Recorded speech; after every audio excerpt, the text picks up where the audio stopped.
On passe au focus du jour avec un reportage sur les ravages du tramadol en Afrique de l'Ouest. Ce médicament antidouleur proche de la morphine est de plus en plus détourné comme stupéfiant. Comme d'autres pays d'Afrique subsaharienne, le Cameroun est confronté à une hausse inquiétante de la consommation de ce tramadol. Produit phare du marché noir, facile d'accès, addictif. Sa consommation touche de plus en plus de mineurs. Reportage signé Pierre Agpro, Guy-Marie Mandolo, Zigoto Chaya et Irina Fourni. Vue du ciel, Yaoundé, capitale du Cameroun.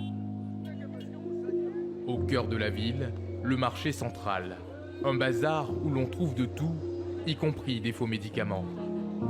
Un trafic au vu et au su de tous. Pour des raisons de sécurité, impossible de filmer ici sans rester discret. En caméra cachée, nous suivons Fabrice, quelques mètres devant nous, en chemise et pantalon jean. Ce vendeur de médicaments illicites a accepté de nous parler, visage masqué. Dans le dédale du marché, il nous conduit jusqu'à son échoppe. Dans sa besace, à l'abri des regards, son produit phare, une boîte de Zamudol, un médicament qui contient une molécule de plus en plus célèbre au Cameroun, le tramadol. Un antidouleur, proche de la morphine, détourné en stupéfiant lorsqu'il est utilisé à forte dose. C'est l'un des produits même les plus sollicités pour le moment. Généralement, c'est les élèves, les policiers, les militaires, les étudiants, les motomanes même. Ils en consomment beaucoup. Nous avons ce qu'on appelle les passeurs. C'est comme ça qu'on peut les appeler. Eux, ils viennent, ils prennent en gros et puis c'est eux qui savent comment ils vont dispatcher ça dans les quartiers. Le tramadol utilisé comme drogue, un usage qui se répand dans le pays. À Yaoundé, dans ce discret lieu de consommation, nous avons rendez-vous avec Marius. Ce jeune consommateur de tramadol a accepté de témoigner après plusieurs semaines de négociations. Au sein de la jeunesse, la molécule est prisée pour ses effets euphorisants. Quand moi je prends, je me sens franchement courageux et fort. Par jour, je peux prendre 4. J'en connais des amis. Quand ils prennent ça, eux, ils deviennent trop agressifs. Bon, overdose aussi. J'en connais beaucoup d'amis qui sont morts de ça. Les ventes illicites de tramadol prennent de l'ampleur dans toute l'Afrique centrale et de l'Ouest. Sur ces photos, une cargaison saisie il y a quelques mois par les douanes ivoiriennes. Des millions de comprimés déversés dans une zone où les Nations Unies viennent de tirer la sonnette d'alarme. Car le tramadol, surnommé drogue du djihad, n'est plus seulement destiné aux groupes terroristes de la région. À des centaines de kilomètres du Sahel, le tramadol, souvent fabriqué en Inde, a gagné les cours de récréation. Une drogue, facile d'accès et bon marché.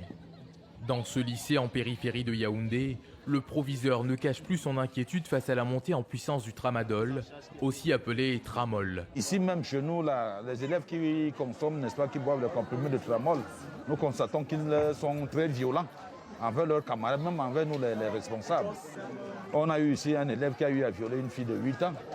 Ce jour-là, dans la cour du lycée, une campagne de sensibilisation au danger des drogues.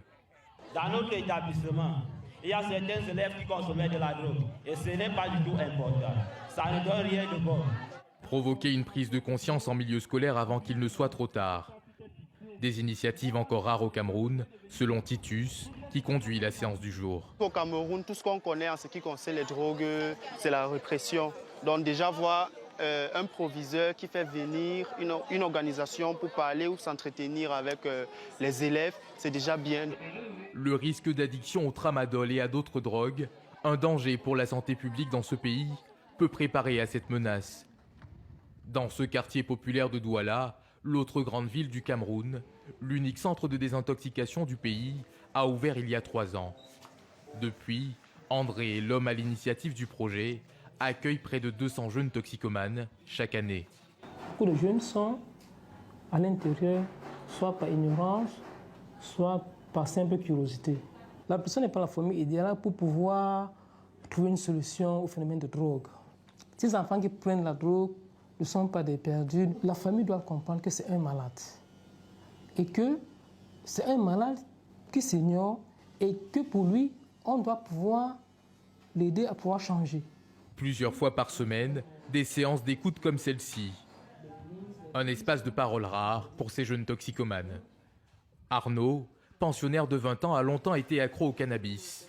Arrivé au terme de sa cure, il entrevoit désormais un espoir. Les débuts sont difficiles parce que tu es coupé de la drogue. Une substance que tu as passé environ 5 années à consommer. Donc j'ai passé 3 semaines ici. Je suis sorti après avoir présenté des projets. Donc j'ai recommencé avec l'école et là j'ai pris la décision de ne plus fumer. Selon les estimations de l'Office des Nations Unies contre la drogue et le crime, entre 22 et 72 millions d'adultes consomment de la drogue en Afrique. Un écart dans les statistiques attribué au manque de données sur le continent. Des chiffres qui font de l'Afrique une cible pour les trafiquants de drogue, qui y voient un gigantesque marché de clients potentiels.